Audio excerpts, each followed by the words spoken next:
Good morning students. तो मैं आशा करता हूँ कि आप लोग सभी बढ़िया से होंगे और घर पर होंगे, अपनी पढ़ाई कर रहे होंगे, बढ़िया से नोट्स वगैरह बना रहे होंगे। तो प्रीवियस लेक्चर में आपको पढ़ाया जा रहा था कि हमने नेक्स्ट न्यू लेसन आपको स्टार्ट किया था, जीवधारियों का वर्गीकरण एवं विषाणु, classification of organism and virus. तो न्यू चैप्टर हमारा स्टार्ट हो गया यूनिट 1 का चैप्टर 2, जिसमें हम पढ़ रहे थे क्लासिफिकेशन की। हमने अब तक पढ़ा क्लासिफिकेशन की डेफिनेशन यानी वर्गीकरण की परिभाषा पढ़ी, और दो जगत प्रणाली हम ऑलरेडी पढ़ चुके हैं। इसके बाद आज हम लोग पढ़ना दो जगत प्रणाली की कमियां, इसकी डीमेरिट्स क्या है, demerits of two kingdom system of classification. तो इसकी हमें डीमेरिट्स पढ़नी है कि इसकी क्या कमियां हैं, क्या खामियां हैं। कि कोई भी चीज होती है जो बनती है उसमें कुछ कमियां भी होती हैं, कुछ विशेषताएं होती हैं। कोई भी चीज होती है, हर चीज का एक साइड इफेक्ट है, अच्छाई भी होती है, बुराई भी। तो इसकी अच्छाइयां हमने कल पढ़ेंगे कि क्या विशेषताएं इसकी, क्या फायदे थे, कल हमने पढ़ा था प्रीवियस लेक्चर में। आज हम उसकी कमियां डीमेरिट्स के बारे में डिस्कशन करेंगे। तो क्या होगा कि इस जो two kingdom system of classification था, उसमें एक कोश थी वही बहुकोष्ठीय, यानी कि यूनिसेल्युलर और मल्टी सेल्युलर जो ऑर्गेनिज्म थे, जो जीव थे, उनको एक साथ रख दिया, एक ही जगत में रख दिया। इसका ड्रॉबैक है, डीमेरिट्स। सेकेंड वन है कि हरे पादपों एवं कवकों को एक जगत में स्थान दिया गया, यानी कि जो ग्रीन प्लांट्स हैं और फंगस थे उनको एक ही जगत में रख दिया गया, जो कि इसका ड्रॉबैक है। और प्रीवियस लेक्चर में आपको पढ़ा कि two kingdom system of classification को कैरोलस लीनियस ने दिया था। आप ऑलरेडी पढ़ चुके हैं इसके बारे में। नेक्स्ट इससे पहले प्रीवियस लेक्चर में आपको बताया गया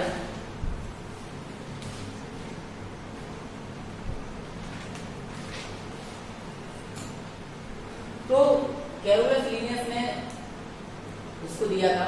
और सबसे पहले इन्होंने अपनी बुक सिस्टम एंड नेचुरली में इसका डिस्कशन किया, two kingdom system of classification. विशेषताएं दी उसकी उन्होंने, और सबसे पहले स्टार्टिंग किया जो क्लासिफिकेशन को बनाया कि टू किंगडम सिस्टम किसी जीव को टू किंगडम सिस्टम में हम रख सकते हैं। उसके ड्रॉबैक भी हम कुछ, जैसा कि मैं आपको ऑलरेडी बता चुका हूँ कि एक कोशिकीय और बहुकोशिकीय जीवों को एक ही जगत में रख दिया। पौधों और कवकों को, यानी कि ग्रीन प्लांट्स को, हरे पादपों को, कवकों को एक ही जगह में उन्होंने रख दिया, ये इनका ड्रॉबैक है। नेक्स्ट हम पढ़ेंगे कि तीन जगह वर्गीकरण के three kingdom system of classification के बारे में डिस्कशन करेंगे। इसको सबसे पहले दो वैज्ञानिक थे आपके, जे हक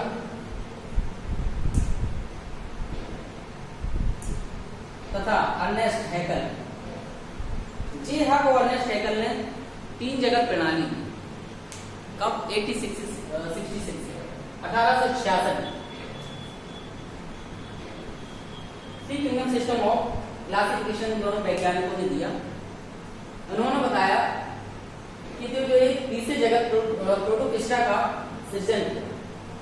ठीक है, इन्होंने तो क्या किया कि जो तीसरा सिस्टम था, तीसरा जगत था, उसका सृजन किया।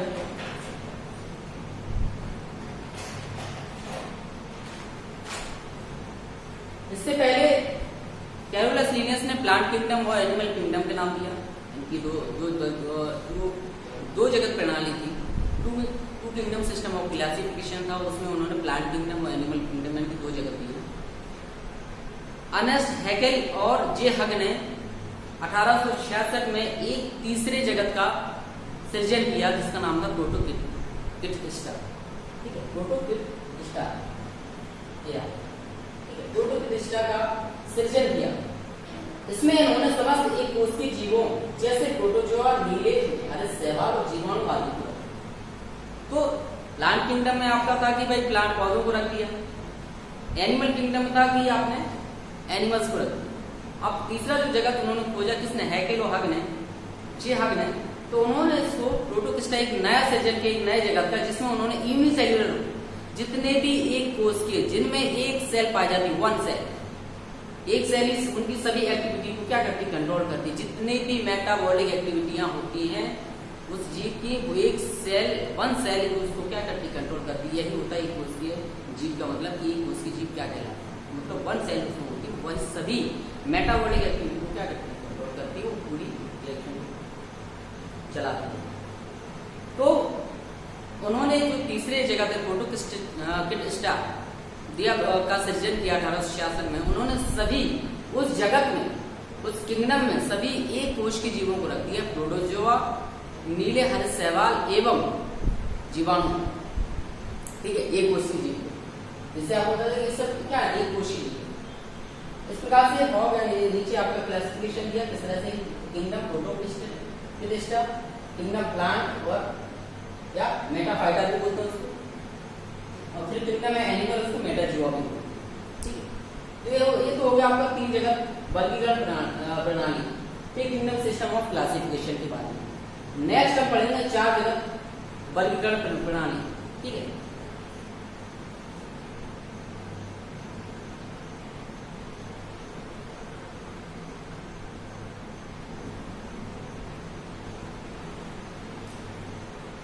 तो 4 जगत प्रणाली, इसके बाद 2 जगत हो गया, 3 जगत हो गया, इसके बाद चौथा जगत आ गया, प्लांट है, किंगडम आ गया, प्रोटोकिस्टा आ गया, फिर एक नेक्स्ट 4 यानी कि चौथे जगत का भी क्या होगा, सृजन होगा। ठीक है, वो था आपका मोनेरा।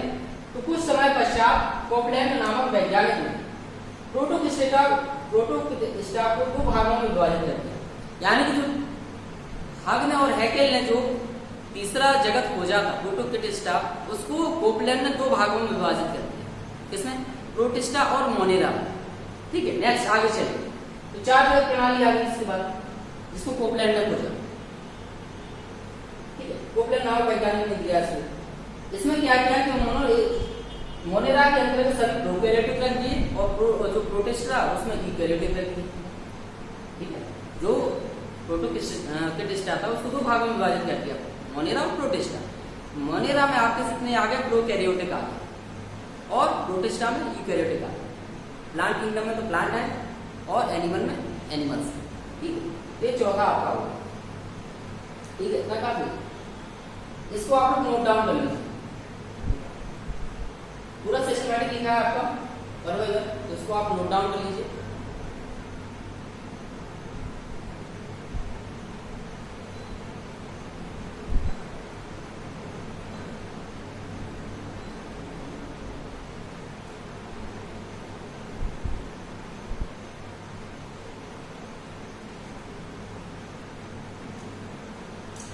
ओके, तो नेक्स्ट हम चलते हैं फिर 5 जगत, यानी कि 5 किंगडम सिस्टम ऑफ क्लासिफिकेशन, 5 जगत वर्गीकरण प्रणाली को हम लोग पढ़ेंगे। नेक्स्ट,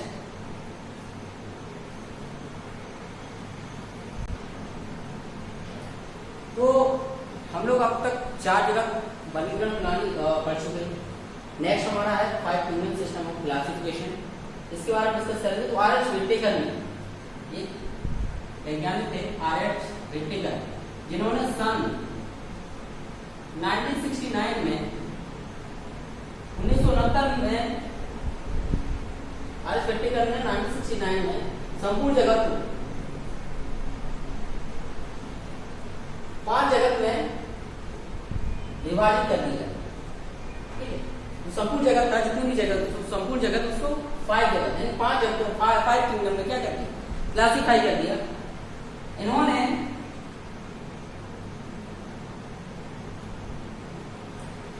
कवकों को, फंगस यानी फंजाई को अलग स्थान दिया।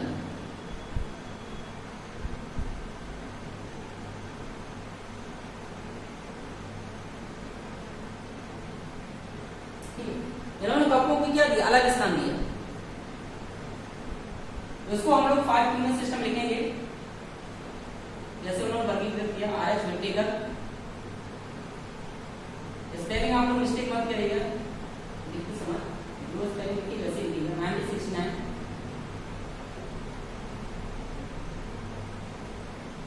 ठीक है, आर.एच. व्हिटेकर।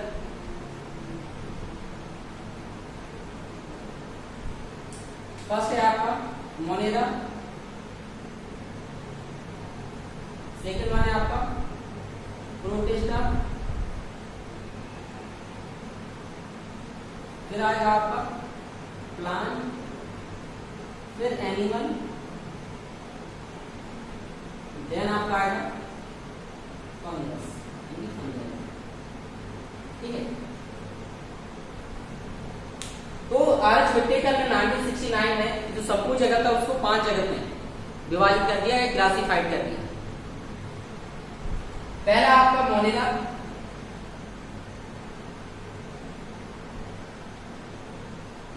दूसरा आपका था प्रोटिस्टा,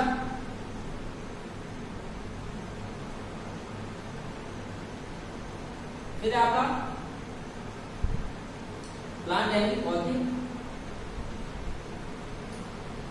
पादप भी लिख सकते हैं आप इसको, पादप जगत था, वे जंतु जगत, फिर आपका था कवक। इस तरह से 5 यूनिट सिस्टम बन गया। 5 unit system of classification R S. Whittaker ने दिया। ठीक है, आर.एस. विट्टेकर। तो अब इसके कुछ आधार थे कि किस आधार पर उन्होंने 5 यूनिट सिस्टम ऑफ क्लासिफिकेशन दिया, उसके आधार पढ़ेंगे किस आधार पर उन्होंने इसको क्लासिफाई किया। तो हम पढ़ेंगे वर्गीकरण का आधार।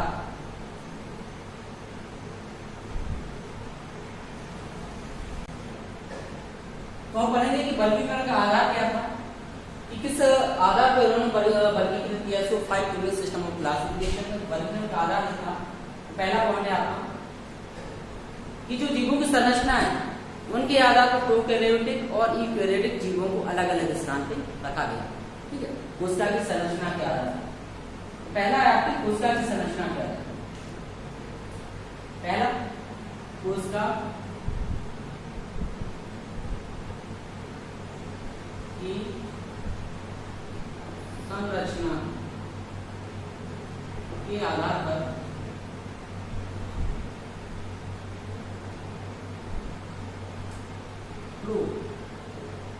प्रोकैरियोटिक एवं यूकैरियोटिक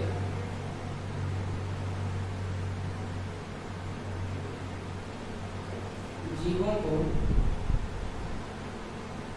अलग अलग स्थान पर रखा गया, अलग अलग स्थान पर।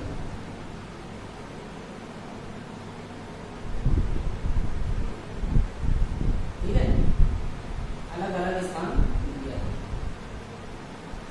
ये तो पहला पॉइंट था, पहला आधार था कि इस आधार पर उन्होंने 5 यूनिट सिस्टम ऑफ क्लासिफिकेशन बनाया कि प्रोकैरियोटिक जो कोशिका की संरचना है सबकी डिफरेंट होती, सबकी अलग अलग, प्रोकैरियोटिक अलग होती है, यूकैरियोटिक अलग होती है। इसमें बेल डेवलप, जो प्रोकैरियोटिक होता है उसमें बेल डेवलप यानी कि जो न्यूक्लियस होता है वो नहीं पाया जाता है, और जो आपकी सेल मेम्ब्रेन होती है वो नहीं पाई जाती बेल डेवलप। ठीक है, यूकैरियोटिक में क्या होता है कि बेल डेवलप जो है आपका डेवलप पूरा न्यूक्लियस पाया जाता है, और इसमें सेल मेम्ब्रेन भी होती है, प्लाज्मा मेम्ब्रेन भी होती है, सेल वॉल भी होती है। तो उनके बेस पर यानी कि कोशिका की संरचना के आधार पर उन्होंने 5 यूनिट सिस्टम ऑफ क्लासिफिकेशन दिया। और भी आधार इसके सेकंड वन है, इन्होंने उत्पादक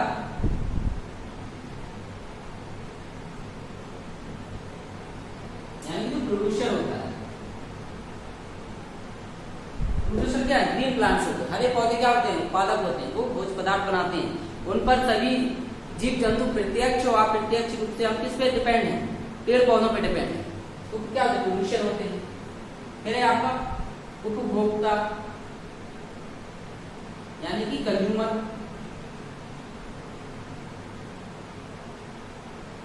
कंज्यूमर क्या होता है, जो उसका यूज कर रहा है, जो चीज उत्पादक ने बनाई उसका यूज कर रहा है तो वो है उपभोक्ता, जो वो कर रहा है तो उसका यूज कर रहा है, युगल गई। नेक्स्ट वन है आपका अपघटक।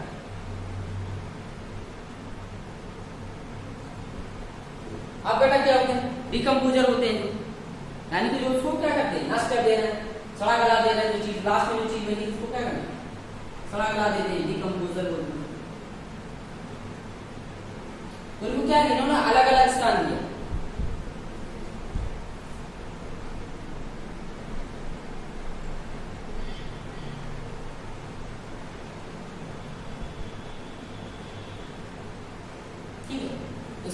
अलग स्थान दिया। नेक्स्ट है तीसरा आधार क्या है, हम तीसरा बेस पढ़ते हैं। एक कोशिकीय और बहुकोशिकीय।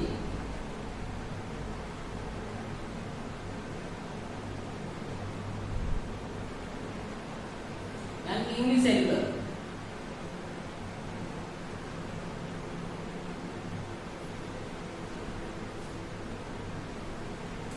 यूनिसेल्युलर और बहुकोशिकीय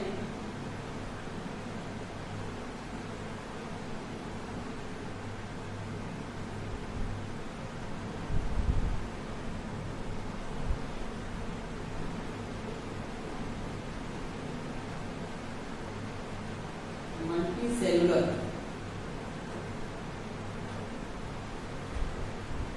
जीवों को अलग स्थान में, अलग अलग स्थान में। ठीक है, तो ये इनका आधार था कि जो विट्टिकन ने 5 जगत प्रणाली, वर्गीकरण की प्रणाली दी, उसको जो है उसका आधार क्या था, किस आधार पे उसको वर्गीकृत किया उन्होंने, किस आधार पर उन्होंने 5 किंगडम सिस्टम ऑफ क्लासिफिकेशन दिया। तो उसका बेस थे कि उन्होंने प्रोकैरियोटिक और यूकैरियोटिक यानी कोशिका की संरचना के आधार पर प्रोकैरियोटिक जीवों को और यूकैरियोटिक जीवों को अलग अलग रखा, पहला हो गया। दूसरा आता है कि उत्पादक, उपभोक्ता और अपघटक तीनों को अलग अलग स्थान दिया। और थर्ड बनता आपका कि इन्होंने एक कोशिकीय और बहुकोशिकीय जीवों को अलग अलग रखा। ठीक है, तो इनका आधार था, इसके आधार पर इन्होंने एक 5 किंगडम सिस्टम ऑफ क्लासिफिकेशन दिया। तो इनके आधार एग्जाम में अगर पूछा जाए कि भाई इनका 5 किंगडम सिस्टम ऑफ क्लासिफिकेशन का बेस क्या था, आधार क्या था, किस बेस पर उन्होंने इसको डिवीजन किया या क्लासिफाई किया, तो आप बता सकते हैं कि इस आधार पर उन्होंने इसको वर्गीकृत किया।